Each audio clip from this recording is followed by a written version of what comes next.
This kid, the evolution of this kid since the last time we talked. Send it to me. I'll send it to Lou so we can put it up.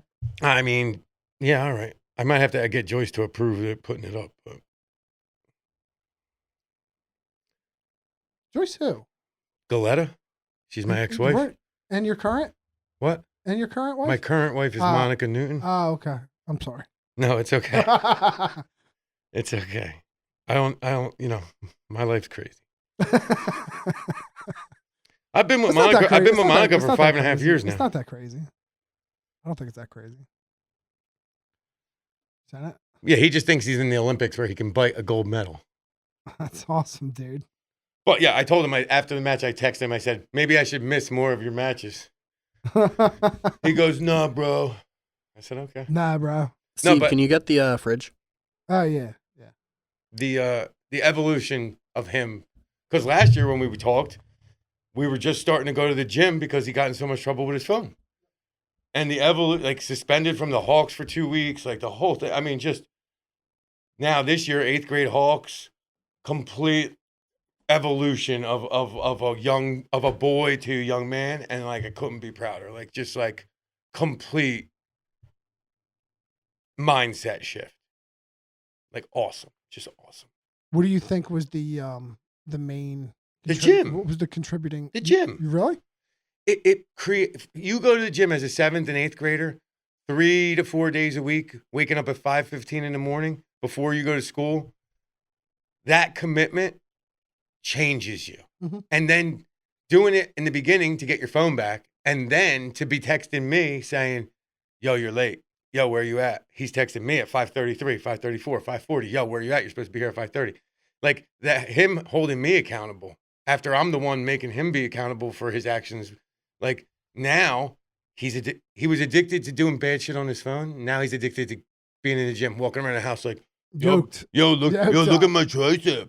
I'm like, I'm gonna rip your tricep out of your arm and make you eat it, bro. No. But I love it because with that discipline and with that commitment and with that whole mindset, he's more respectful. His grades are better. His sports are better because it's just a different way of looking at things. When he's at practice, he's at practice. Is his phone time monitored? I check his phone and I don't limit his time on it because because he's earned some freedom. I still check it. And if I find anything I would imagine you would limit it if you felt like you had to. I absolutely. Right. And if I saw his performance or his commitment to sports change, or if I saw his grades change, or if I saw his respect level for adults and for his siblings change, then of course there's got to be a reason and there has to be some consequences. But his mindset has just completely changed. His whole attitude on life has just changed. So it just reinforces that this was the right thing to do. Change the priority. The priority was, I need to get on the phone. I need to play games. I need to text. I need to now yo, I got to go to bed. We got to be at the gym at 5:15, right? You used to be up till 11 or 12 or 1 texting with people or playing Rocket League or Call of Duty or Fortnite or whatever it is. Now he's 10:30. He's I got to go to bed. Now why?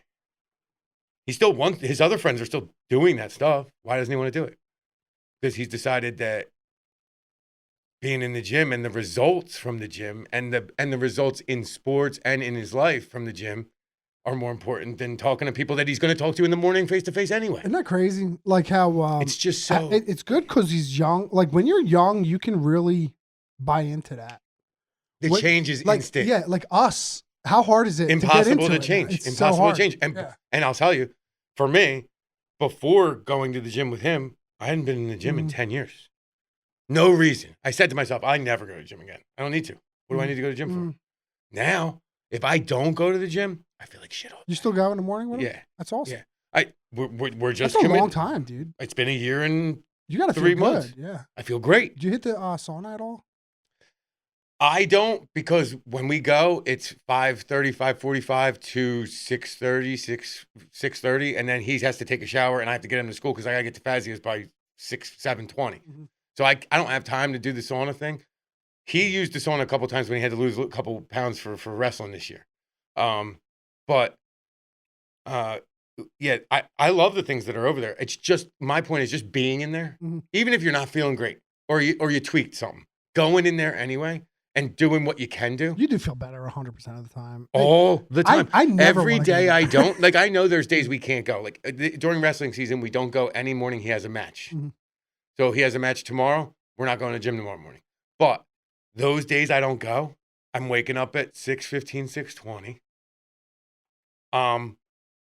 I'm used to waking up at 5:15, 5:10, 5:15. Waking up at 6:20, moseying around, not energized to get ready for work. Get to work, need a coffee. Like, I never need coffee when I go to the gym. The gym is my coffee. Like, get your blood pumping. You don't drink coffee every morning? No. I like going to the gym with a coffee. Well, you're insane. It's awesome. Well, to each their own. I don't know, and It's I don't know actually the not science bad. of it. I don't know the science of it. I don't know the science of it either. I just need If coffee. if that's what works for you, my thing is this. I think everybody has their own ideas on what works and what doesn't, and the consensus systems change from every 5 years, every 10 years. Milk's good for you. Milk's bad for you. Coffee's good for you. Coffee's bad for you. It changes from decade to decade. I just drink black coffee. Like, me too. I don't put anything in it. But I was just running late one day. I couldn't drink a coffee before the gym, so I just took it to go, and I just drank it as I was like at the gym. It's like a pre-workout. It was fine. It's no different than pre-workout's just caffeine. Yeah.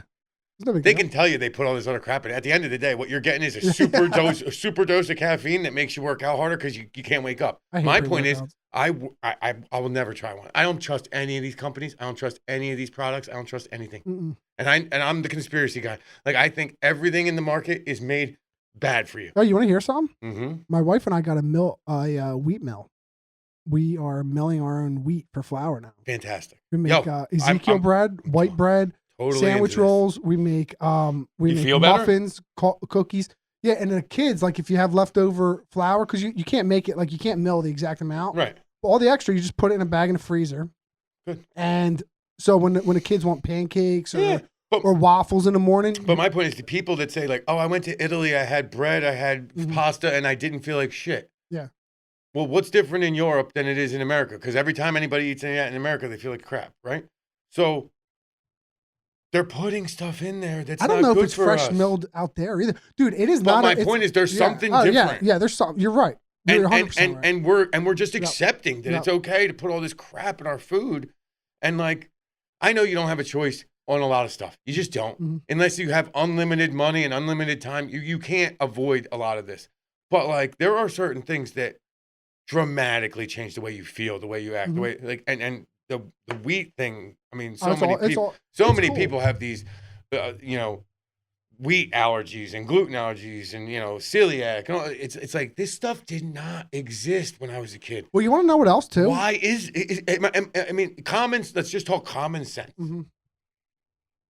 Something changed because these peanut allergies and I don't want to get deep into this, but, like, autism, like, there used to be one kid here or there when we were at school. It was a little weird. Now everybody's freaking weird. Like, something's going on, whether it's vaccines, medicines, what do you food. Think it is? I think it's a combination of all of it.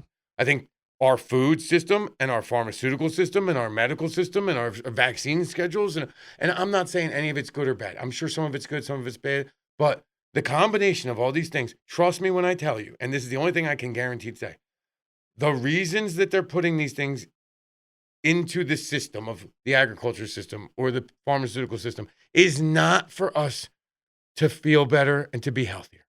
It's not. It's to make money. It's to make money. And if you're trying to make money, you can't have people healthy in the medical industry. They have to be sick. They need to have medicine. You think the medical field has something to do with the ingredients that they put into bread? I think that you are blind to think that there isn't somebody at some point connecting all these dots and saying, if we just add this, I think you're right. If we add this chemical from the petroleum industry that's a byproduct that they don't have anything to do with, that they need to figure out what to do with it. If we just add this to the wheat, it'll last longer on the shelf. Who cares what it does to the people? Whatever it does to the people, the pharmaceutical industry can use the other petroleum byproduct and make a medicine that they can take to solve it. And that medicine is going to give them 3 side effects that they need 3 more medicines in 6 years. And you know what and the now worst they're a part regular is? customer of ours, and they need us. And you know what the worst part is those same people, those same corporations are the one in the next 2 decades that are going to be like hyperbolically richer. No shit. And we are going to be hyperbolically poorer. You can't control the money controls everything in the United States. So well, it's terrible. So especially when it comes to politics, because money equals voice. Well, that's why money equals speech. So, okay. Money equals speech. So why do we keep electing people that are like why do we because 90% of the electorate doesn't know what they're voting for. I know, but don't you think some people vote for the president based on what tie he wore, what color tie he wore in the last friggin' debate? But like they're not looking at the issues and understanding them. These issues are complex. Yeah, but don't you think people are waking up a little bit? Don't you think the cost of living is waking people up a little bit? I feel like people are waking up, but I feel like when it comes to making a decision that might make their life harder for a short period of time for the betterment in the long run, they won't make that decision. Like what though? Like what? Like okay. So if you just like say New Jersey, for example, decided we are going to just elect middle class people. That's it. Like that's it. We are like the middle class. How are the middle class people going to get enough money to advertise? You don't need enough? money. Yes, you do. You need people. You don't need money. You need people. You need people to go vote. How many people vote in New Jersey versus how many people live in New Jersey? Okay, but a significant difference. There's organizations like LIUNA. There's organizations that would like the AFL-CIO. There's organizations like the Central Labor Council that has the resources, it has the people, it has the reach. That if they were on board with something like that, but how do you get them on board when you don't have the power to promise them? They're on board. How do you? But the candidate comes to the bigger candidate comes to them and says, "I promise you this, this, and this, and I can make it happen because I'm in charge." Yeah, but so then you just make middle class as no, but you need an uprising. You make the middle class as high as you can. You need a revolution in terms of yes, you do, and that's a lot harder than you think because revolution requires some hardship in the transition that most people are unwilling to live with. Yeah, well, here's the thing too, right? Is like you and I might have enough insulation, like maybe like these people that are alive right now might be just barely insulated enough to make it to their deathbed, correct, without being super affected by it.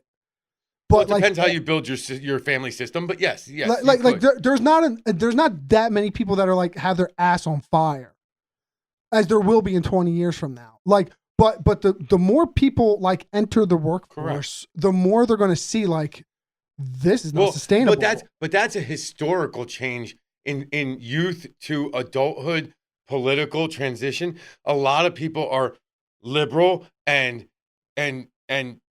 fighting for their ideals, and then when they get a real job and they say, yo, I can't make this work, and I did all this stuff. I'm talking about the revolution. Right, but my point is then they say, oh, I need to start voting the other way. And I don't care about abortion or But it doesn't matter which way you vote anymore. No, but that's what I'm trying to get at. To everyone in my family and my friends, I say, right and left they're all bad. And when I say bad, I mean, there's definitely some good candidates out there. I think the good candidates get in and realize the system is way too corrupt for them to make a difference. So then they say to themselves, okay, how can I survive this? If I've seen how the sausage is made, how do I survive this? Oh, I take money from this company and I take this stock tip from this company as a congressman who only makes $170,000 a year because I just saw that I tried to be the idealist and I tried to change everything and stir it all up. And I realized that this is a bigger system than I can beat. So how am I going to survive for my personal family? I need to make $20 million in the next 6 years before I don't get elected again. And they do the things that we all complain about, insider trading, taking bribes, and it's all kind of really out in the open now because the internet just allows you to see everything and everyone just turns a blind eye. So, but these people who are idealists, who you do get behind because you believe that they have the right idea and they have the right moral integrity to say, I'm going to change everything because this is wrong. They get in there and they say, oh my God, I can't change it. How do I save my family? And they say the only way to save my family is to get as much money as I can. You're exactly and move to Maine and buy as much land as I can and get off the grid. Yeah, you're right. So they do that, and then you see this idealist vanish in 6 Yeah, years. but listen. If there was a concerted effort to put those good candidates in those seats, right? You can No listen. kidding. But listen, you can put middle class people at the mayor of every single town in this whole state. You can put middle class people at county officials, the county. It's a lot harder for middle class people though, because but you can do it easily. But it's hard for a middle class person to do that because they still have to go to their job. They don't have the time to go be at a meeting until friggin' 10 o'clock at night. But you can be an assemblyman. Yeah, but listen, here's the thing: if you can. These people, you're right. That's what's very, very difficult. You need to own a business where it's already operating, and I can be the mayor, and I can dick off, and I can go bid a job. But then in the middle of the day, I need to go check out Public Works and do this thing. The regular middle class person that works at Fazio's can't leave Fazio's to go fix something in their town. But wouldn't Fazio's benefit from a middle class politicians?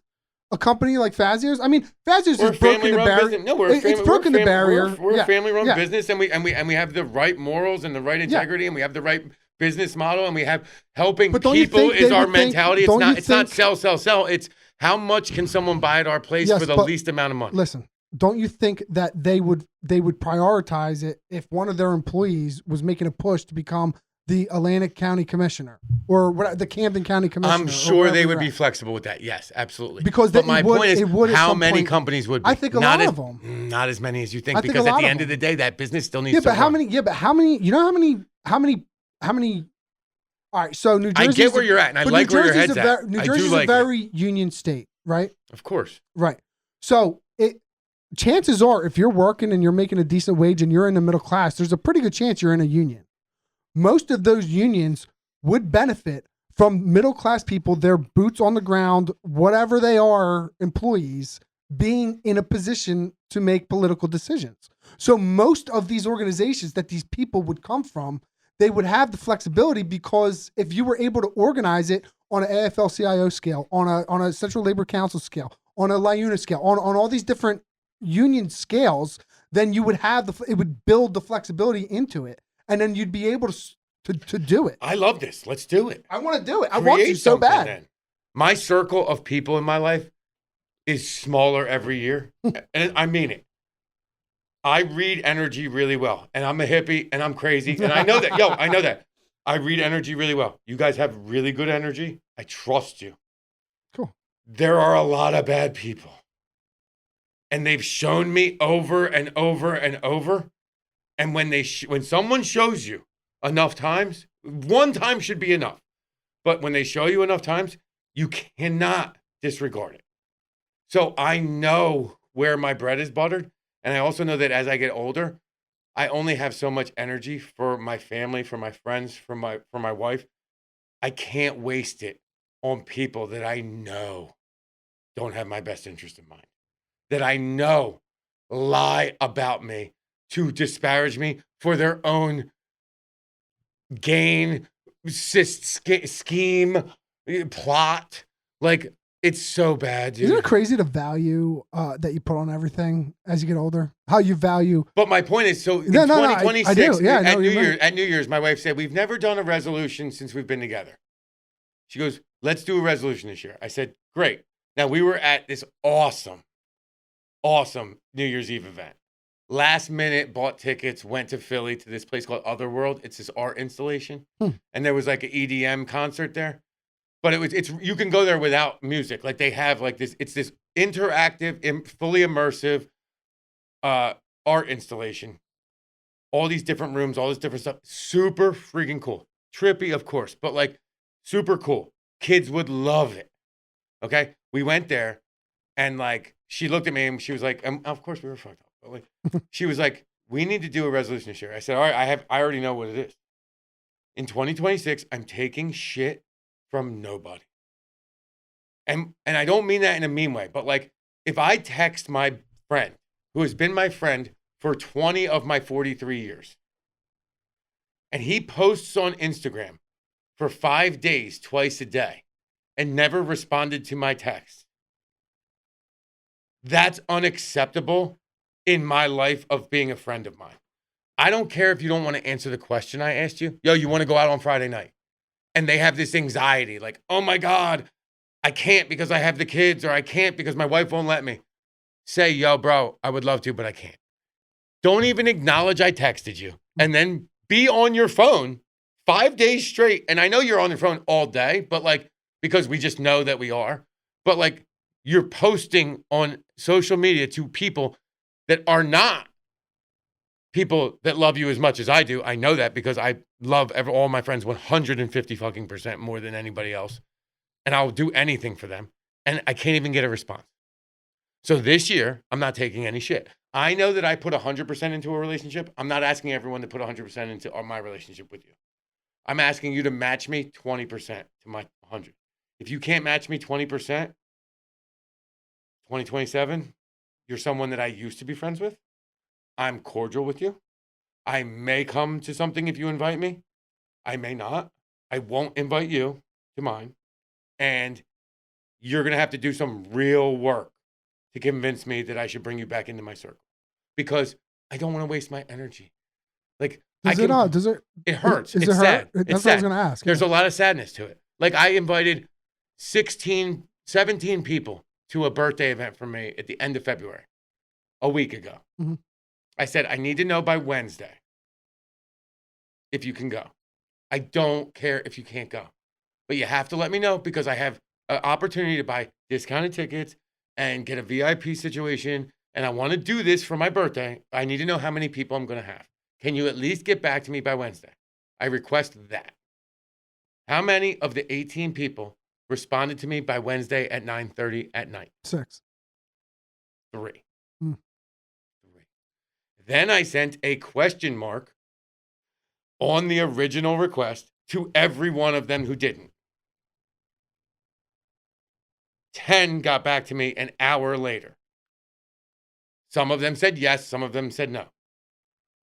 Why was that so hard? It's not.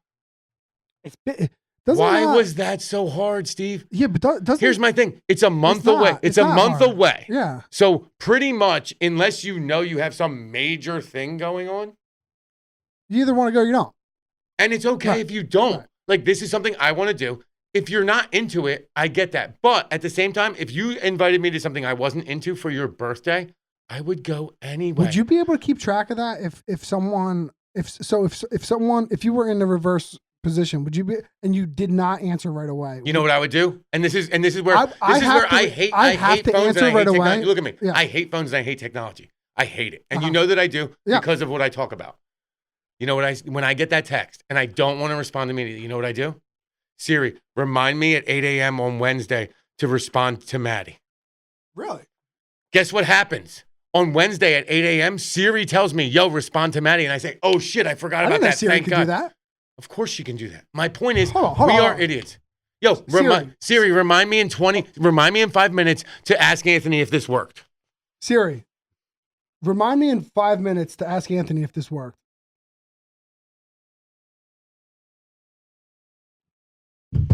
We'll see. We shall.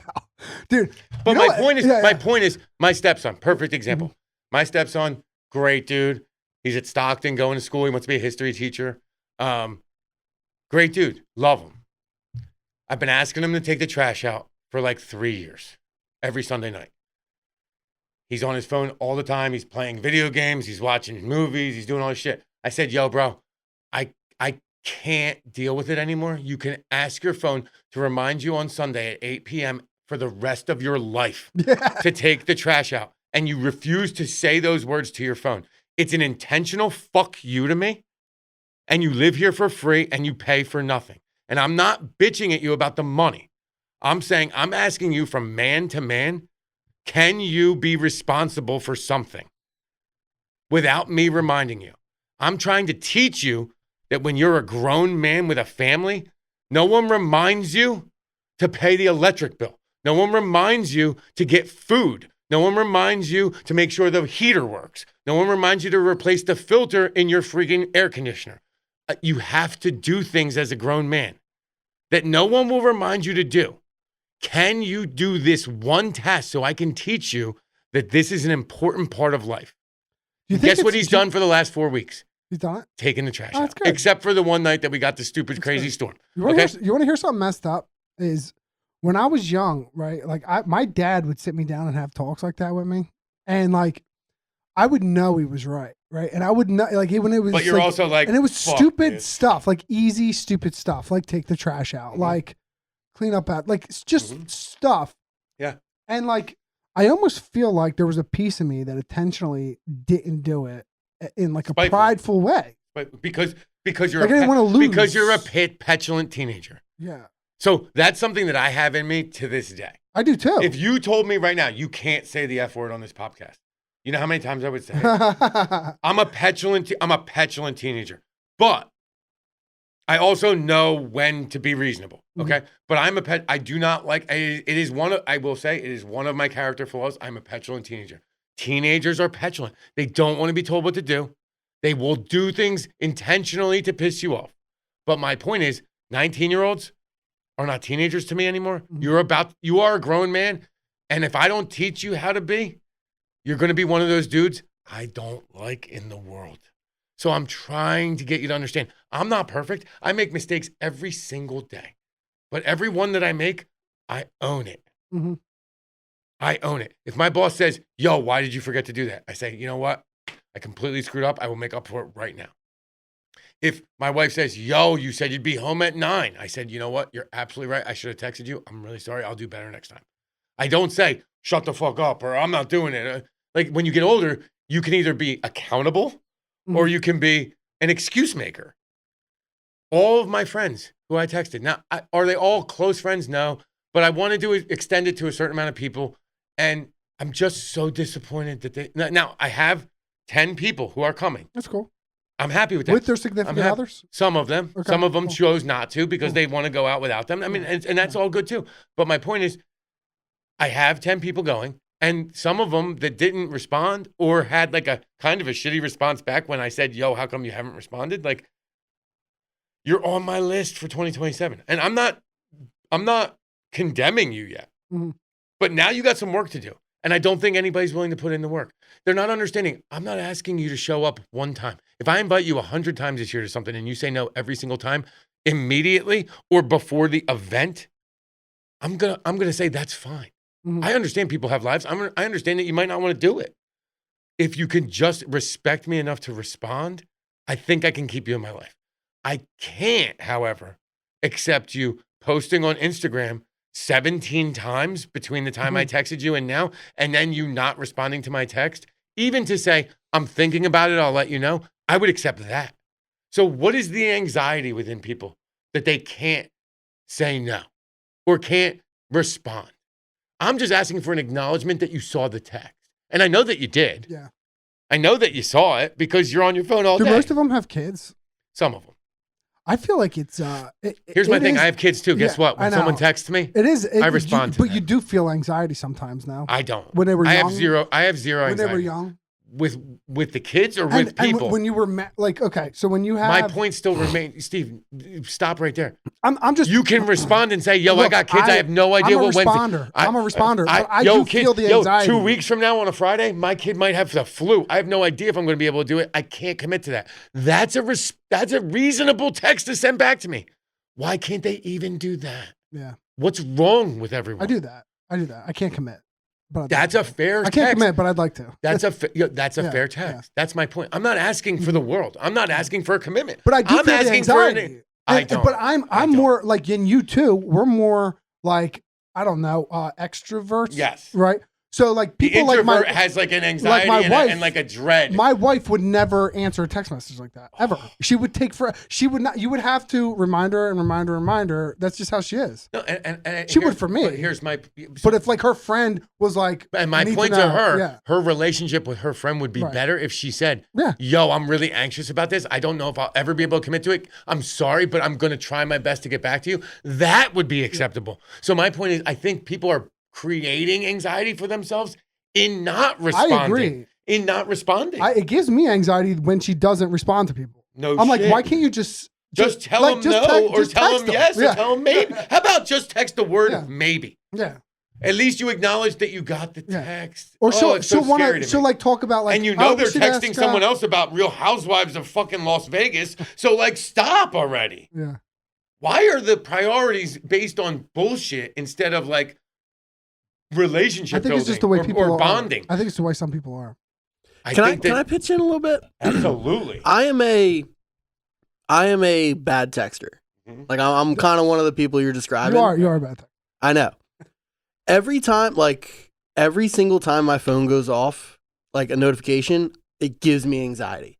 Okay. Like it's just because like I have so many people that constantly need things from me and are asking things of me But that are you every single required time. to give them to them? Is it like a boss situation? Is it a relationship situation? Or is it just like friends asking for favors? If it's just like friends, like what's up, like texting me, like that's fine.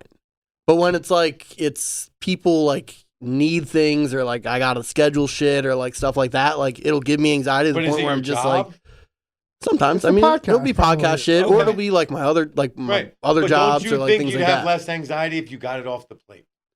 Yeah, yes. I'm asking. But like I'm not a psychologist. No, I'm you're just you're asking. 100% right, but there's a I part think of it you that's guys like are creating a bigger situation for yourselves by not handling it.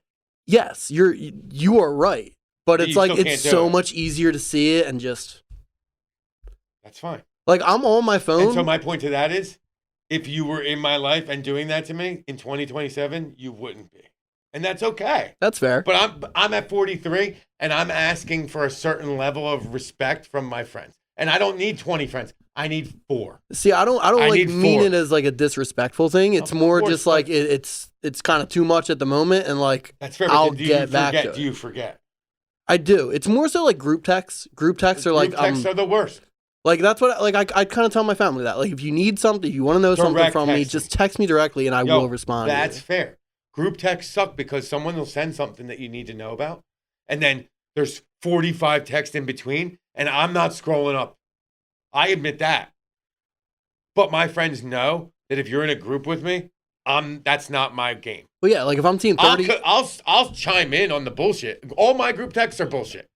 The New York Giants group text, like, because I'm a Giants fan with the season tickets, and we're all excited about the fucking hardball and all this shit. Like, I'll respond to that shit. I've got a couple group texts with family stuff that, like, I see it when I see it. Like, it's cool. Like, hey, look at what this person did. Look what we just did. Look at the snow we got. Like, that's all cool, but I don't need to respond. None of it is, if someone needs me to help them, they're calling me because I have old family. Like, they're calling or they're texting me directly. And in that case, they know they're getting a response. And that's the kind of person I want to be. I'm not asking everyone to be like me.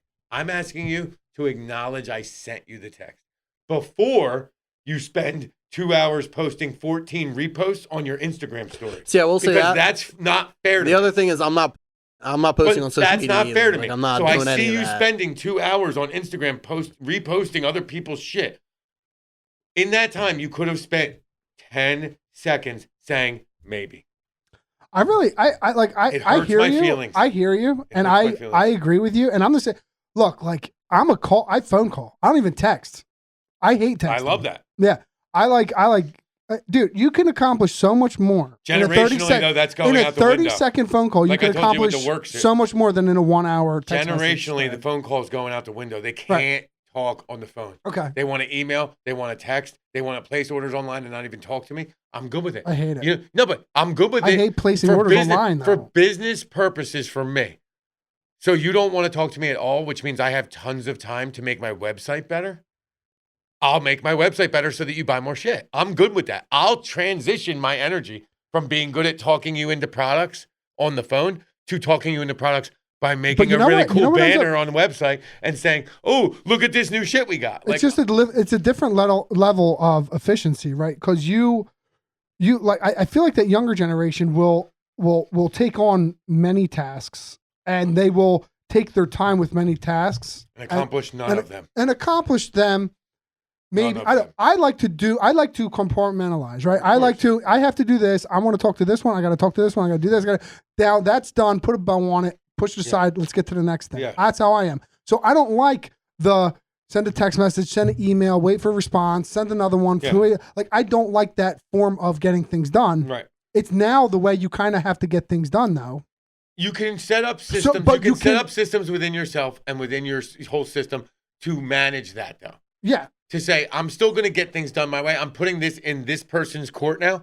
So when they get back to me, it reminds me I'm back on that task. Yeah, but I used to get anxiety when I would have to send an email just waiting for a response. Well, Like, you're not I gonna don't like what I like have to that. say about that. I don't anymore. Man up. I don't anymore. No, but man I'm not. up. I don't mean anxiety. Like anxiety. Well, I mean, do you like, see the people we're dealing with in life? no, I know. Most people can't look you in the eye. That's Yeah. anxiety. Yeah. I get that. I'm not criticizing different personality styles and different social issues, introvert, extrovert, all this stuff. I'm not criticizing any of that. My point is, there's a way as an introvert to still be respectful to an extrovert and protect yourself from the anxiety / depression / stress / all that. I think, and as soon as they realize, oh, if I just say okay or stand by, it goes away. And that's enough for the extrovert to back off for 3 days. That's the dream. You don't want something hanging out there. You don't want it hanging out there for 3 days. Maybe they're petulant teenagers. I'm fair with that. No, but that's a good idea. Yeah. But I'm putting, you don't want it out there. I think that is a solution. And I'm not trying to save the world. I'm just saying there's a solution to some people saying, I can't handle it. Like, handle it in your way. Not with making a decision, with saying, with bridging the gap where it's satisfying the person that's like, yo, satisfy that without an answer. And now the stress should alleviate you. Well, let me bring this up. Like you mentioned, like you don't like phones and stuff. Mhm. Like that's kind of part of it. Is like I just like No kidding. I have the ability to put my phone down and not look at it for hours hours and and hours and hours. That is a skill that nobody else has in the world, and you should never lose it. My point to that is, if I can get to you for 6 hours, that's okay. Mm. If I say, yo, in a month, I'm doing this. I need to know in 8 days if you can do it. I'm sure you can find the time to do that. You, personally. That's all I'm asking. No, I'm like, not when asking it for you to comes say, to- when it comes to- yo, I need you right now. You know, if you need me right now, call me. Yeah, if it comes to friends making plans, like it's a different story because that's usually time sensitive. In general, disconnecting is the most important thing you need to do. Yeah, I don't post on social media. Good. Like ever. I haven't posted in, I want to say maybe 6 months, maybe a year, maybe, on my Instagram account. I don't use Facebook at all, other than because you put this on there. Like I did click on it and share it with some people, but I use Facebook 0. I don't have anything else. I have Snapchat, but I don't think I've signed into that in maybe 2 or 3 years. Like, all that stuff is made to hypnotize you. I love the idea of it connecting people. I think what it ends up doing is being a hypnotizing tool that makes you focus on the advertising part of it, because they want you to scroll. And now you're not using it to connect with people. You're using it to numb your mind to whatever they made you do. And then you look and you say, oh my God, I've been doing this for an hour and a half. Well, Steve, didn't you recently? Are you still abstaining from social media? No. I did a 21-day cleanse. That's great. Well, I watched you watched the what's it? Paul Ryan. What's it? Sean Ryan. I like Sean Ryan. He had someone on who was talking about just that. He was talking about how social media hypnotizes people, and you don't have control over the algorithm. No, you have no idea what direction they're pushing you in. And if you see enough things, they push you in a direction. Your mind literally will start to say, yo, maybe I don't think what I think. Maybe I think this now.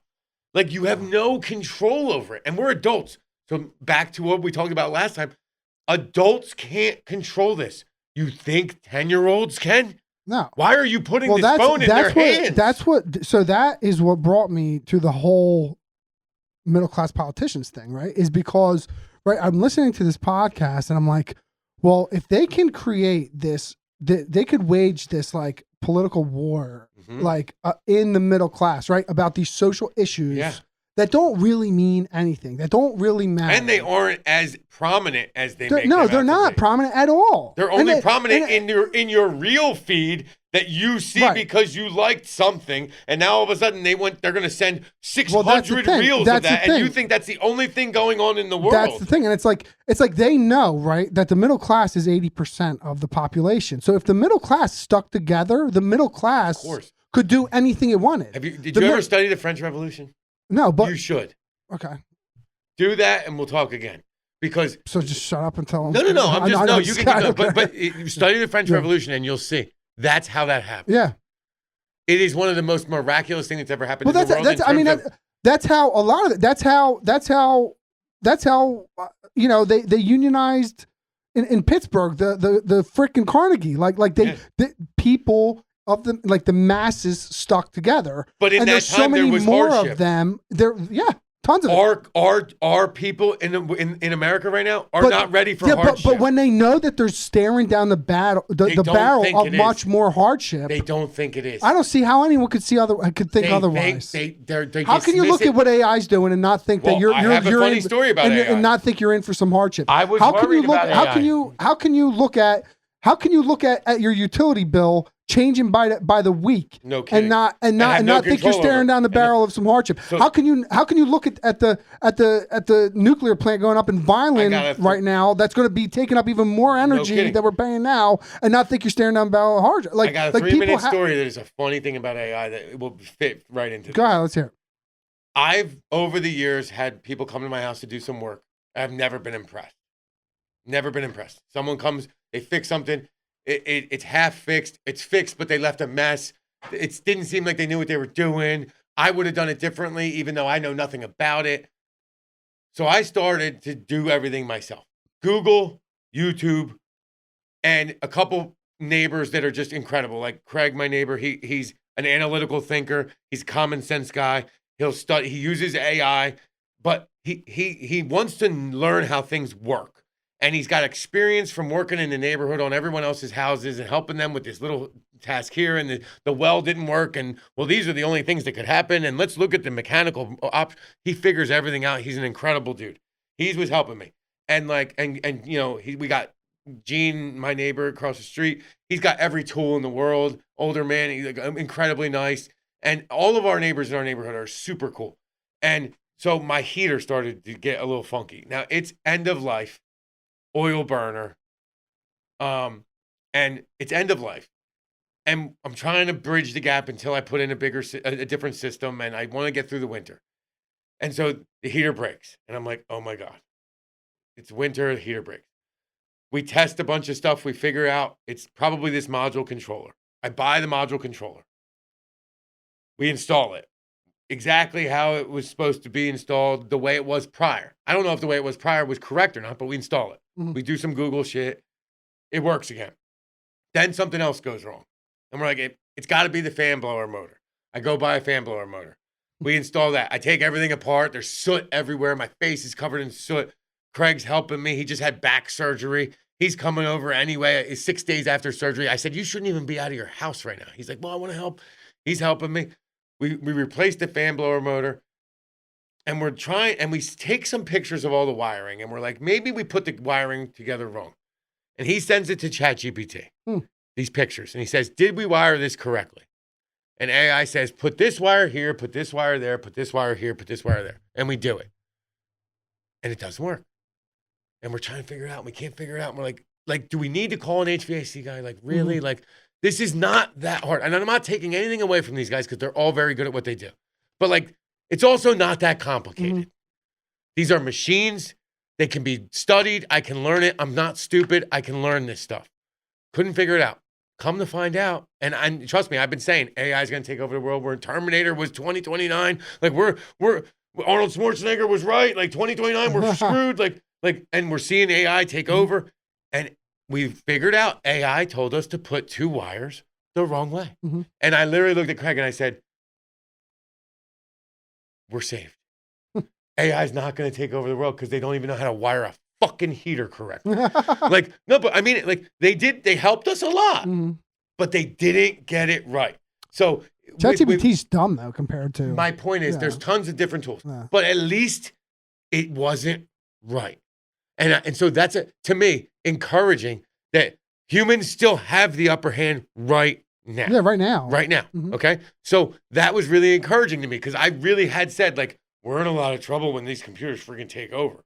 Because eventually they're going to find some consciousness and figure out that you think you're going to find consciousness? In some way. Because if they're reading, if they're being fed information and they're being read philosophy and they're being read psychology, and they're being read all these human mind things, they can learn how to think that way. That's all I'm saying. Yeah. Human, no. That's what makes us unique. But You don't have to be a human to be able to say, if the goal is the best society, humans are the problem because we're all flawed. Yep. Eventually, that computer is going to say, well, if we just hack into the fucking nuclear system, we'll fucking shoot off these missiles and everything will be fine. Now, that's true Terminator. But I'm just saying. Yeah, but the AI wouldn't. The AI wouldn't survive that. But do they care? Yeah, why wouldn't they? Well, how do they know? How do you know that they can't move their mainframe brain to somewhere that they're not nuking? Yeah, but you can't wipe out all of human society without wiping out all of AI. I don't think. I'm saying if they decided to go to Siberia where there's one computer mainframe that there's nobody there anymore. Yeah, but you need a massive amount of energy. But my point still remains, like, if their goal is if whatever AI's goal is, which we don't know what it is, if their goal is to make the world a better place, they're going to say humans are the fucking problem. It's Ultron shit. Well, it's if Ultron you think about it, that's what puts the simulation theory. That's the only thing that makes the simulation theory make sense. Correct. Is it just puts people away. Correct. Into virtual reality. Yep. Your batteries. Where we are basically like, it's like a hybrid artificial intelligence humanoid world. Correct. And then you breed a new level of consciousness. Correct. That new level of consciousness becomes the new world. Right. Which is what we could be living in right now. Which is, of course. Right. Now you're getting into the friggin' let's take some mushrooms and figure this shit out. But legitimately, like that's where it's almost not worth going that deep with it because your mind will explode. Yeah. But I was encouraged that AI couldn't figure out how to rewire my fan blower motor to my heater with the module controller. That's just your AI. But my point is, that's not the government's AI. It was still wrong. Yeah. Which means at any level, it can still be wrong. But there was a time, something that simple, no matter what AI it was, should have had that right. All right, but think about you're a conspiracy theorist. Mm-hmm. Don't you think they want to plant wrong answers into AI every once in a while to give people a false sense of security? But is it wrong? Because in 10 years, it might be right. In terms of like the way I was talking earlier about how the wiring? No, bread's good for you. Bread's bad for you. Milk's good for you. Milk's bad for you. Like nobody knows exactly what anything is. Except for 2 + 2 = 4, except now they're telling us that that's racist. Okay? So right, that was something that happened like 3 years ago. Right? Like, oh, math is racist if you say 2 + 2 = 4. I'm like, no, I'm pretty sure math is math. You ever listen to Terrence Howard's theories? Yeah. I can't figure it out what he's talking about. Does he make any sense to you? I haven't put enough effort into listening to it deep enough. Yeah, no, but here's what I'll say. I'm not convinced that he doesn't have some merit because he's not trying to become a superstar actor anymore. He's completely immersed in this other thing. Mm-hmm. He seems super healthy. He seems like in terms of physically, he looks young as hell. Like whatever he's doing is working. And like maybe he does know something that nobody else knows, but they want you to sound crazy. Yeah. Like if somebody was like, yo, he's on to something, we got to make him the crazy one. That's the government's plan at all times. Yo, they're starting to get traction. You better tell them that they're nuts. Yep. Like that's their plan. So he's fitting into that model. Well, I don't know. Yeah, look in New York. Look in New York City right now, Mondavi. What? So listen, don't you think? Unbelievable. That's kind of a revolutionary stance from the people in New York, though. I think it's just. That's like screw politicians. Yeah, that's fine, except that they're going to learn the hard way, and it will happen. Yeah. And they're going to learn the hard way.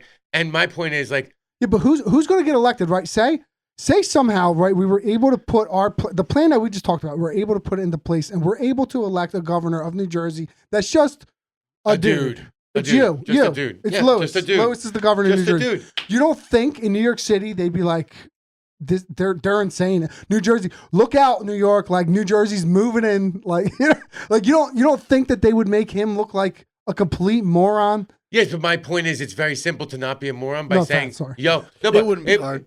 Yeah, but my point is, the guys in charge are morons too. Like none of them know what they're talking. Like I have met nobody that I'm impressed with in terms of speaking intelligently on anything. If you go up there as a middle class person and you say, "Yo, thank you for electing me," here's what I'm going to tell you. I don't know the specifics of a lot of this stuff, but I know that the end result that I'm trying to gain, and my decision making will be based on making sure the most amount of people will benefit from my decision.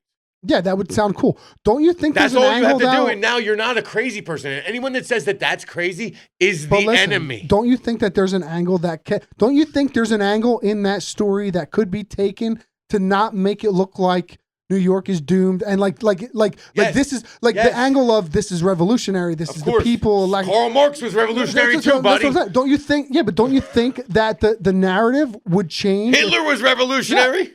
But don't you think Did that turn out okay? don't I'm just saying, like, yes, revolutionaries are great, but like at the end of the day, like yeah, but isn't there? Don't you think there's an angle that could be taken that could make it There's look like always an it changes the narrative? yes, but my point remains: if your integrity is intact and and what you say is what you do, and you're always doing what you believe to be the right thing, and you defend it with veracity, you cannot be made to look like an Yeah, but idiot. you don't know every single thing that You this don't guy's saying. have But to. listen, you don't know everything he's saying, and like say the narrative on that situation. And I'm not saying one way or the other about it, but I'm just trying to make a point here. If the narrative was right, this is the start of a revolution, New York City starting it, right, and that becomes a blueprint for the rest of New York. It becomes a blueprint for North Jersey, for Let me ask you this for question. South Jersey, for Philadelphia. Listen. All right. And then Fair. the middle class decides we're going to elect who we want to elect. idea. We're not. It don't matter how much money you have. It doesn't matter Good. how many helicopters you can fly Good. or whatever you could. Correct. Right. And then like yeah, but isn't that how you start it? Yes. But instead, the narrative is what the media wants the narrative to be. Correct. But here's what I'm going to tell you: when you live in New York City, and your mayor, for all the things he says, when your mayor says we don't need police, and you go on your subway and you get your purse stolen, or you get stabbed, and your friend gets stabbed, and your other friend gets their car stolen, and you can't go to the grocery store without feeling in peril. At some point, you're going to say, this revolutionary guy, that idea was insanely stupid. And even though I liked a lot of things he said, I care more about being able to go to the grocery store and buy some apples without thinking I'm going to get mugged. Okay? So do I think you should have a police state? No. Do I think you should have law and order? Yeah, Absolutely. okay. And trust me, No, fair I'm no enough. friend to the police world. I don't think that I think there's corruption, and I don't think it's all good. But you can't go become the mayor of New York let me and ask you say, something. let's get rid of police and let me ask defund you- them. but let me It's ask you completely insane. But let me ask in you a something. city that has nothing but people who want to hurt you. Can I ask you something though? Did you hear him say that in context? Did you hear that whole entire like You know the what I whole said? You know what I'm spiel? going to admit to you? No, I didn't. Okay.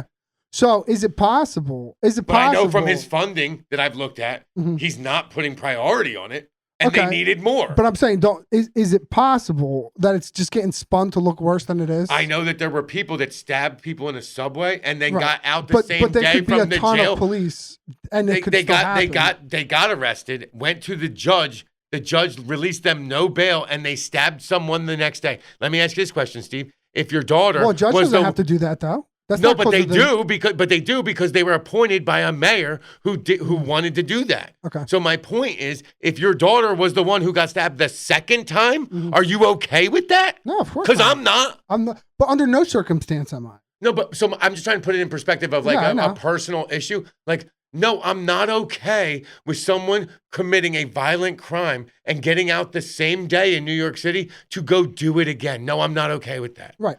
But like, And okay. you're telling me that it's I'm not intolerant talking- or I'm not- racist. No, but Yeah, them. yeah. It's intolerant or it's racist or whatever else. And I'm not trying to make this all that, but like that's your reasoning But, for like, letting okay, someone listen. out with no bail. But like this ICE thing, He right? How stabbed do you someone on feel- the subway. He needs to be in prison. How do you feel about like the ICE, right? Like here's where I stand I'm on going it. to admit this too. I don't follow it very much. I don't follow it either very much. But here's the thing, because right? I've realized that when I ICE has don't follow been- national politics, my life is ICE, much right. better. ICE has been deporting people Yes. for years and years and years and years and years. Now under they put Obama, now under they put, Biden, right. under Trump. Now All of now they put a magnifying glass, Of course, because the on media things wants that. to make it look like Like it's- they're tearing families exactly. apart. Like don't you think like you could use that form of manipulation and you could scale it down to like New York City and you kind of have like the same because there are people who feel course, exactly like of ICE how course. you feel about Of course, Right. of course, they use everything that way, and that's why I was saying with the feeds. If you liked a protest post, the next 600 reels you're going to get are going to be about that, which then changes your mind to be only that, and you never see the antithesis to say, "Oh wait, am I even seeing the right post? Is this AI? Is it manipulated? Am I only like to the only way I've ever been able to study politics, because I went to American University for politics. The only way I've ever been able to study politics reasonably is to listen to both radical ideas. Listen to Fox News about a story. Listen to MSNBC about a story. Listen to CNN about a story. Read the same article that Fox puts out on the story and say, both of these guys are trying to make it about something. What's the real story? And back to the electorate. 90% of people don't put that kind of effort into it. So whatever their predisposition is, they're very easily swayed to that side of the argument. And you'll never convince them different, because these social media posts and this manipulation is exceptionally well done. It is. Well, it's become a form of entertainment now. Correct. Except it's affecting mine and your lives. Yeah, exactly. And that's the problem. But it's being when someone used to watch The Sopranos on Sunday night every week, it didn't affect my life. Now their entertainment is changing the way that they're voting and thinking. And now I can't go to a store with a hat on without someone saying you're a bigot. Right. Like, that's a problem. That is a problem. And a lot because of the here's my thing. If you're wearing a hat that I don't like, I don't say anything to you, because I believe in the Bill of Rights. Yeah. You can wear whatever you want. You can say whatever you want. You can do whatever you want, so long as it's respectful. Just respect everyone else. There used to be a time where two people we voted for elections on November 2nd or November 3rd, and on November 4th, we went back to work, and you voted for one person and I voted for the other, and guess what? We went and had lunch together. Now you go to work the next day, and whoever lost or whoever won is like, I'm never talking to you again. You're a fucking piece of shit. Well, that's not okay. No. Our society is being destroyed by the manipulation of politics. But that's the reason why the revolution is going to be so resistant to ever happen, because the same people that are FUing each other before they go to lunch because of politics are the same people that have to band together for this to ever work. No kidding. And that's why they're doing it. Is working. Yeah, it's working. It's working. Keep them worrying about things that actually don't matter. Keep them worrying about the 0.5% of the population on an issue. Like, that's the thing, transgender surgeries. How many of these are happening that we should be fighting about it? Stop. Yeah. And here's my thing. I'm tolerant to it. Yeah. My point is, I just don't think it's happened to kids. But regardless, once you're 18, I don't care. Right. Do what you want to do. I'll love all humans. I don't give a shit. But if you come at me, now we have a problem. I'm not here for confrontation. Like, well, most people are like that. Most people are like that. No, most people feel like confrontation. But if you are on social media and you're made to want confrontation. It's crazy. So my point is weak-minded. Yeah. And so you need more strong-minded people. And when they have to choose between sitting in bed at 8:30 and scrolling until they go to bed at 9:30, or going to a meeting with middle-class people to elect an entire middle-class board on the school board in Hammonton, they're not going to get up. They're going to scroll on their phone. So you know what you need to do? Beat them at their own game.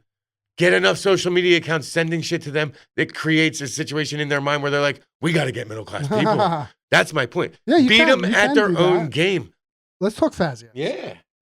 You brought in a solid steel. Yeah, so can you show that to the camera? So we've sold these all steel spades, all steel round shovel. That's the D handle shorty, but we do have the 54-inch. I gotta show this to the camera. Yeah. So all steel, wooden handle. I mean, you've been a worker, right? And it's hefty too. You get a wooden handle on a shovel, like a Razorback shovel by Union Tools. Really good tool, right? True temper, like really good product. But that wooden handle still breaks at that brace at the bottom. Breaks all the time. Constantly. So the all steel product, Wolverine was a company in the U.S. that made it. Whether they imported it or it was U.S., I think it was made in USA. They made it for years with us. And we had a falling out with them in terms of COVID, because they had some import issues during COVID because prices for containers were just out of control, like getting them from China. And their wheelbarrows, they had brought in a couple containers, and the containers ended up costing shipping-wise like it used to be $2,500 and it was like $20,000 for a container shipping wise because the shipping lanes were all screwed up and the availability. And it was just a wild time in importing. And Wolverine had their wheelbarrows that were imported, and the price just went up insanely. Mm-hmm. And we said, we understand that. During COVID, we didn't buy them. People weren't working that much anyway. And then coming out of COVID, they just didn't lower their price. They bought more. They had the prices came back down to $5,000-$6,000. They never came back down to $2,500, but they came back to $5,000-$6,000, $6,000 for a container shipment, or $7,000 for container shipping. And you're like, all right, so you're getting back into a realm where it's not making it completely ridiculous. How about you cost average everything or eat it on the ones you had sitting in your warehouse so that you can move them and get back to real business? And they just wouldn't do it. And so we moved to another company, and a lot of the hand tools we bought from them, other than the wheelbarrows, because they had a lot of great landscaping tools, and they were one of our best vendors. And we really had a good relationship, but on this situation, they just did not handle business really well. And we said, you know what, we got to move. Like, we got to do what we got to do. And on this all steel product, you know, it's a really good product. And some of our landscaping companies, they'd buy 10 at a time for their guys. Like a 54-inch all steel spade like that, where you're chopping roots, or it's like you need it Yeah. because you're going to break tools otherwise, right? So these guys loved these products. And we were like, you know what? Like, we can get, like, does it need to be made in USA? Like, we love made in USA product. Don't get me wrong. But like, does this need to be made in USA? It's made of steel. It's very simple spec. Can we find a vendor over there that'll do this for us? And so, you know, one of my bosses, Jimmy, he went over to China. He went to the Canton Fair, and with this incredible fair that they have where there's thousands of vendors. It's multi weeks long. Now, he only goes for a couple of days, but I mean, really great place. If you have specific things you're looking for, and you're focused and you're determined, you can find really good vendors. And they'll like I told you, I think the last time, they'll take you to the factory and they'll schmooze you. Like, he found a place that would make these shovels. So we sent them the Wolverine one. We had a couple on the shelf. We said, you know, we're going to mail these over there. It cost us a couple $100, whatever. Import, export, all It's this heavy stuff. too. Yeah. Yeah, but regardless, for what we're looking at in terms of business, like, that's cost of doing business. We're going to send them this sample, see if they can do it, right? Then we make a CAD drawing and we get it all right. They send us one back that they made. We look at it. We say, this is what we want. Now we have to brand it, right? So now we take Joseph Fazio, who's long passed. We take his great grandson's name and we say Ethan's Earthworks, right? So now it's a Fazio's great grandson's name. You know, the owner now, Chris, that's his grandson. It's Jimmy's son. You have to paint them? No, that came specifically like that. We designed the label. Even the label and everything? We designed the label. We told them we want this label. There's a barcode on it. Like, they'll scan it or register. All that's done in China. The color, we decided to go, you know, lime green. You know, it's a high-vis green. It's great for a job site. All that stuff. And so now we can save a customer $40 on that shovel because we used to sell for $100. Not that one, the 54-inch. We used to sell for $100. Now we can sell for $60. So the goal isn't to weed out American companies, but the goal is also, how can I help my customer? Because Joseph's Landscaping buys them, and they have 20 guys on their crew. If they're $100 a shovel, they can buy 6 guys that shovel. But they can buy 10 guys that shovel if it's $60 instead of $100. If I give them a deal because they're buying 25, they can buy 25 of them at $50 a shovel. You know what I mean? So for us, it's how low can we get this price for our customers so they can buy more of it? How can we be valuable to the customer? We put a lot of effort in. We took a big risk because when you're buying from China, there's always risk. But we put the effort in. We went to China. We found the supplier. We sent samples. We got samples back. We designed labels. We came up with the specs. We put 30% down. We get it back to us. We pay the deposit before it leaves customs.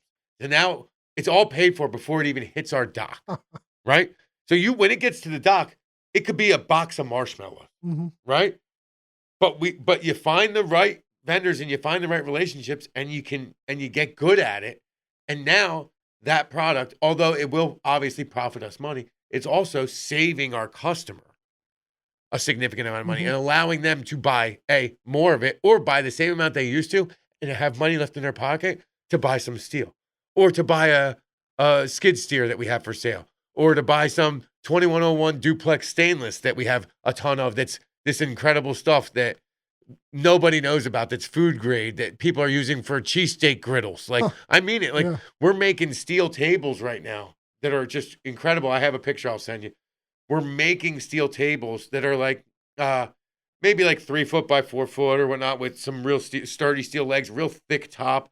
Just that's awesome. A weld shop or a workshop or anybody for $400. Podcast table?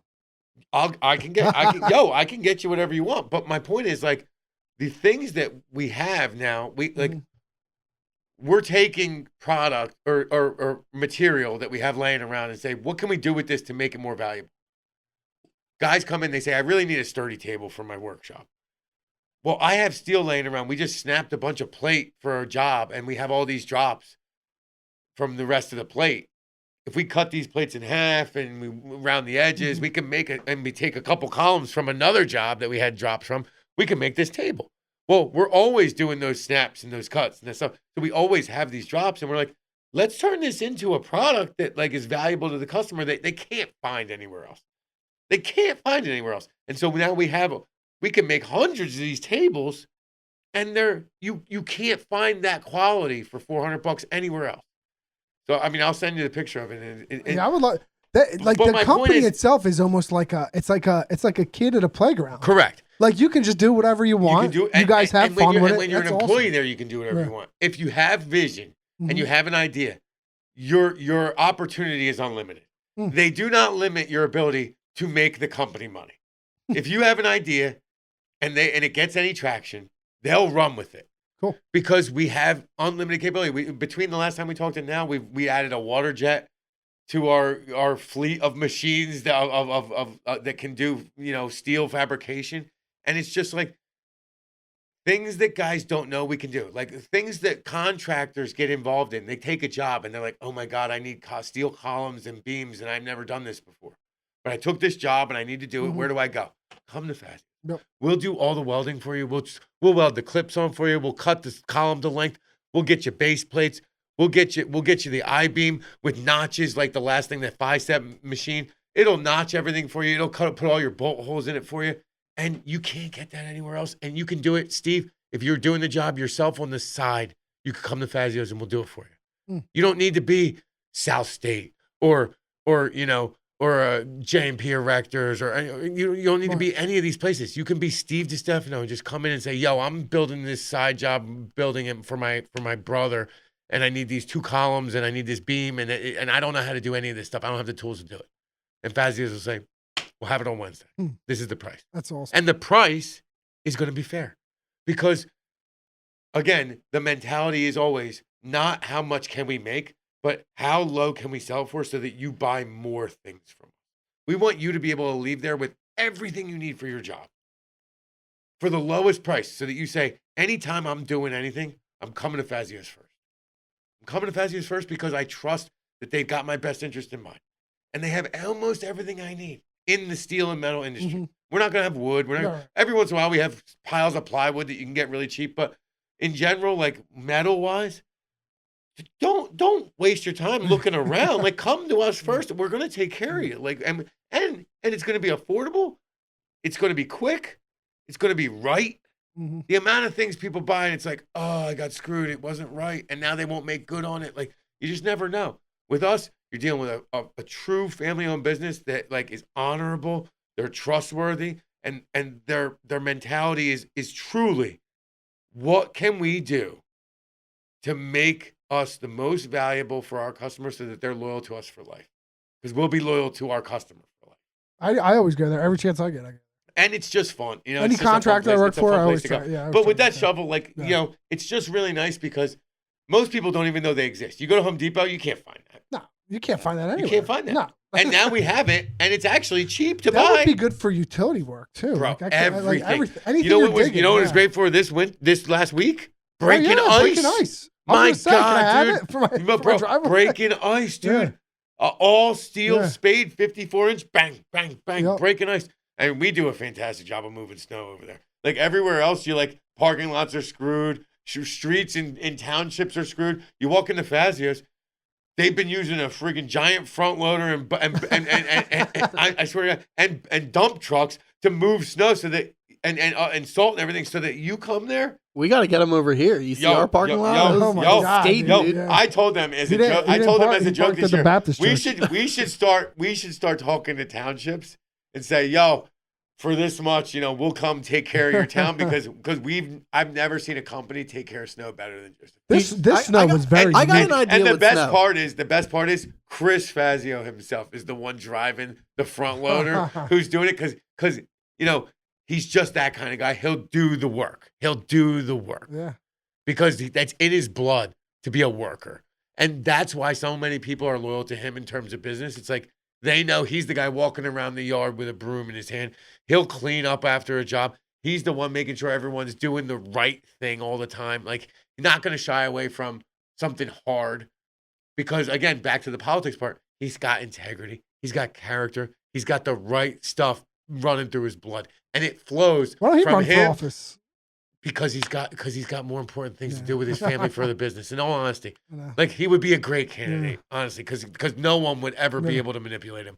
But it flows from him to his nephews, to his sons, to his employees. Like I've changed as a person working there because he has shown me a level of leadership that it's just made me look at life a little bit differently. I went from a place where it's a corporate business where they're like, margin. You got to make this much money. I want you to do this much growth. Chris was like, we're not worried about that. We're worried about how can you help the customer? I want you to help the company, but focus on helping the customer and how can we be most valuable to them, and the rest will come. And that commitment is not easy to find in business. That's a good model. I mean, that's a lot of it requires a level of discipline. Well, a lot that of most people don't have. a lot of philosophers use that, in life is like, if you serve the people, not the dollar, you end up with the dollar and the people. Correct. And if more people did that, we wouldn't be talking about revolution. Exactly. Right? Exactly. Right? But that's not where their heads are. Lou, what's your snow idea? Yeah, sorry. By the way, somebody should plow sidewalks. Oh, bro, with a little skid steer. That's a thing. Oh, dude, my son, I'm not doing it. I'm not shoveling it. That's all ice. My son made it. some money this snowstorm, not this snowstorm, the last snowstorm. Him and his buddy, they couldn't get people to take this. They wanted the driveway. They didn't want the sidewalk or the salt.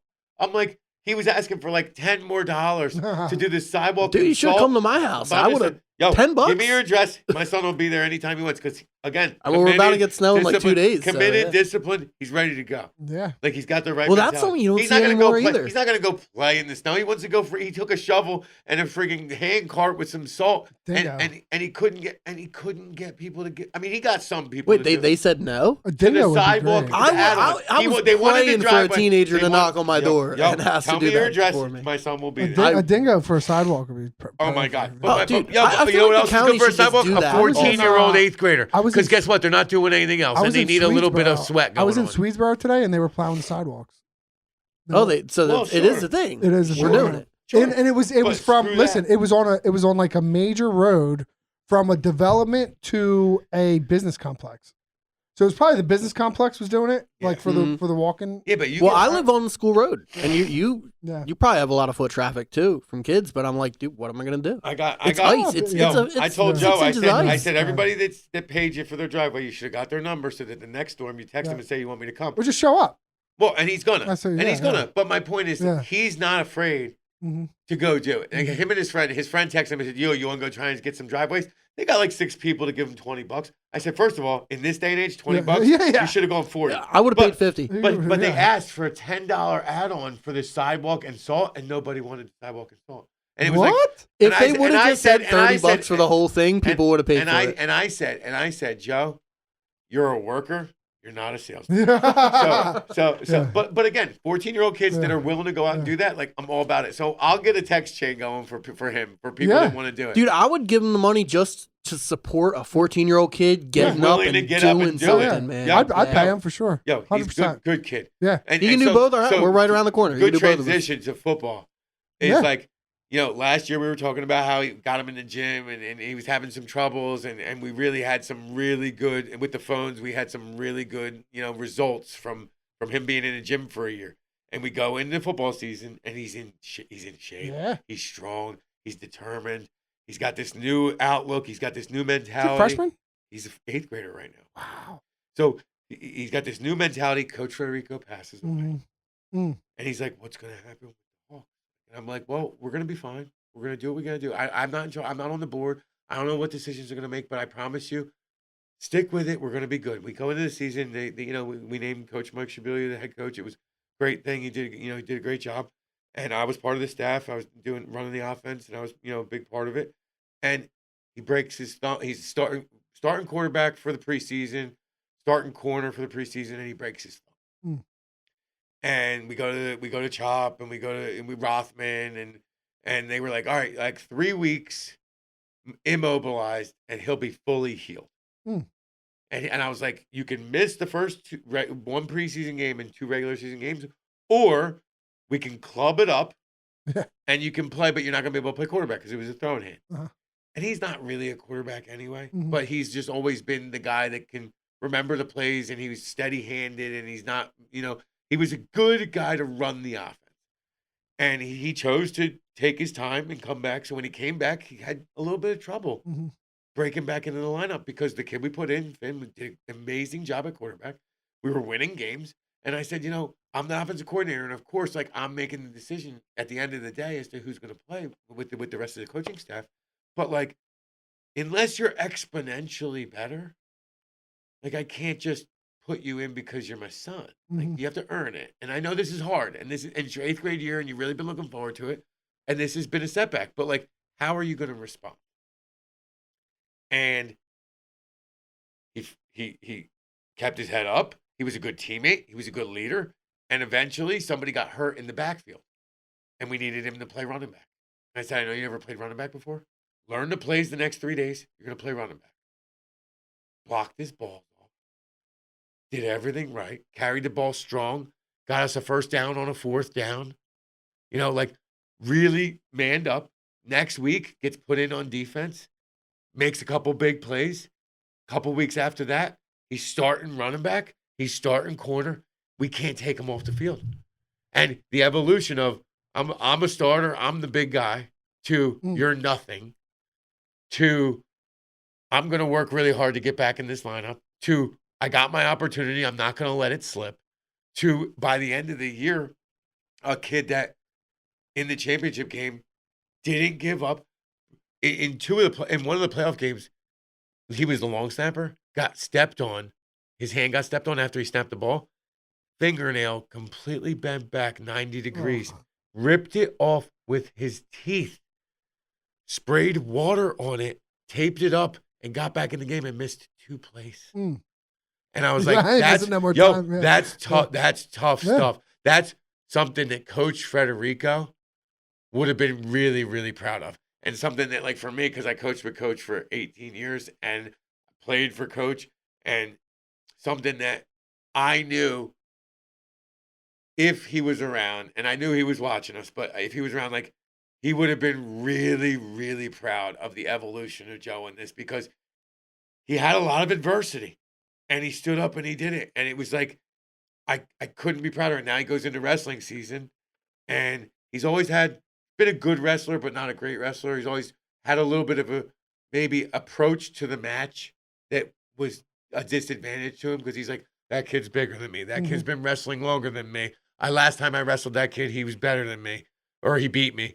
Like, now he goes into the match. He's like, I don't care who you are, because I know who I am. That's and there's awesome. no way that you went to the gym from 7th grade to 8th grade 4 days a week at 5:30 in the morning like I did as a 7th and 8th grader. So I've worked harder than you.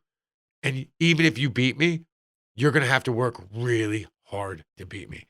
And then he just last weekend wins, Cape Atlantic League 8th grade 140 bracket for the tournament. Our sport's the best thing in Yo, the world. But like, Is there anything better than sports? in terms of character development, there's absolutely nothing better in sports. Like, from an NFL perspective, my wife always says, like, you always want to watch football. Like, what is wrong with you? Like, you're addicted. I said, football is your reality show is equal to me. I get every single range of emotion in a football game. Excitement, sadness, anxiety, stress, happiness, like drama, like the amount of things that happen in a football game if you're really watching. And then from my perspective, from the coaching perspective, like the analytics, the chess match, the decision making, like that's I don't care who's playing, what team is playing. If you put a football game on there, I'm gonna watch it because if you immerse yourself in it, it is better than any Scorsese film you'll ever watch because it's not scripted, it's completely unpredictable, and it gives you complete opportunity to see every range of emotion in the human body. Like, it's just incredible. I'm right there with you. Football is the only sport that I will like even if the Eagles aren't playing, Right. I'm watching. Right. Like baseball, if it's not the Phillies, I'm not watching. As a the Giants game. fan, and I'm sorry, as a Giants fan, for 13 years, I've been out of contention of relevancy after week 3, week 4, week 5. You got to feel good now, though, and right? I still, Not about 13 years. No. Yes. 2022, you made the playoffs. Yeah, and guess what? They And lost the Birds 7 fucking and they lost 7 games going into the playoffs. You won a they had round. no business being in the playoffs. And the reason that they won that playoff game is because their matchup was perfect. And Daniel Jones played well enough to screw us for 4 more years because he got a contract because of How that do you game. feel about Daniel Jones having all that I was success? really happy for him because I know he was a good player, but he did exactly what my problem with him was, which is he can't stay healthy. I like Dart. I like him a lot. Love Dart. Yeah. And, And you know what else? Scattaboo. And you know what else? Yeah. Yo, first of all, Scattaboo is the And they got a receiver, too. A good receiver. In the New Neighbors, York Giants, yeah. in the New York Neighbors. Giants history, there's certain guys for me that I always just glued to. And one of them was Mark Bavaro. Another one was Jeremy Shockey. Another one was Brandon Jacobs. Eagle killer, Right? Jeremy No, but Shockey. Brandon Jacobs. These guys are just tough. Like Lawrence Taylor, Gary Reasons. Like, these guys were just guys that chewed nails, right? And now we have this guy, and it's such a shame what happened to him this year. But like he'll come back fine. But like Dart, the best thing I love about Dart. Now my son was born. He was 6 months old when they won the Super Bowl in 2011. He's never seen them in his coherent years of like boyhood be good ever, right? Dart comes in, we draft Dart, and this kid's all in. We go to a game because I've seen tickets. He's got the eye black down his face. He's got the Jackson Dart Ole Miss jersey, like completely all in. And not because he just wants to like the quarterback. The guy is making a 14-year-old boy love football. Like the way he approaches football. Like he's a good-looking dude. He's got a hot girlfriend. He's a guy that wants to get a 4th down and 1 by himself, face first, even if he gets a concussion. Like, he's playing the game like he should. And yes, everyone will have their opinions of, is that a good thing or a bad thing? Yeah, I mean, he missed a It's couple bad. games exactly Right, for and that. so as he gets older, he'll learn when to do it and when not to do it. But the soul part of it, that he wants to win, which I believe Daniel Jones had as well, and why he had success. The soul part of it was so valuable to have him. And now with him being there, and Scattaboo, and Neighbors, and now Abdul Carter, and you got these And you got the coach. and all of this was in place, and we couldn't win. Why? Because our coaches matter. And so back to Hawks, coaches matter. Like, there were kids on our team this year that I couldn't be more proud of, and they weren't the best player. They were the kid that really needed help and wasn't really doing us that many favors on the field, but cared and were good teammates and worked hard. That's And what- you know what? and That's when what it Coach mattered Pete in the said. end, and when it mattered in the end, those kids made the difference in some of our playoff games, in some of our wins. Like, you're not going to be the star running back, but the tackle or the guard that makes one play, if you can't block a kid in front of you the whole game, he's just better than you. But on 4th and 2 to seal the game, you pull and kick out the end that you haven't been able to block all game, and you made 1 out of 9 blocks and you made that block because you never gave up, that's what we're there for. He'll never forget that. And when he's an adult and he lost 5 times at work, he didn't give up. He showed up the 6th day and he didn't lose his job. And now he's a valued employee at his company, right? Like instead of losing your job and maybe your family being in trouble, we taught him that like perseverance matters. Coach Pete said the same thing, man. The same exact thing. Coach Pete came in here. He said it's always the ones. It's never the stars that get all the character out of it. The stars this year were very, very, very good players. Yeah. But I was most. But the character. But I was most proud of the kids that were the supplemental player, the player that got better because he cared. The guy that never stopped caring. There was always a good teammate. That was. Like that's why you coach. And don't get me wrong, there's always those kids that are really good that also have that, and they're the super special kids. But that's mostly not the case because in this day and age with social media, and just like I was going to say, like, we talked about my book last time, I actually put a pause on it because this year I have a whole nother chapter that I have to add because social media played a huge role. And it's like 13 and 14-year-olds should not be on social media.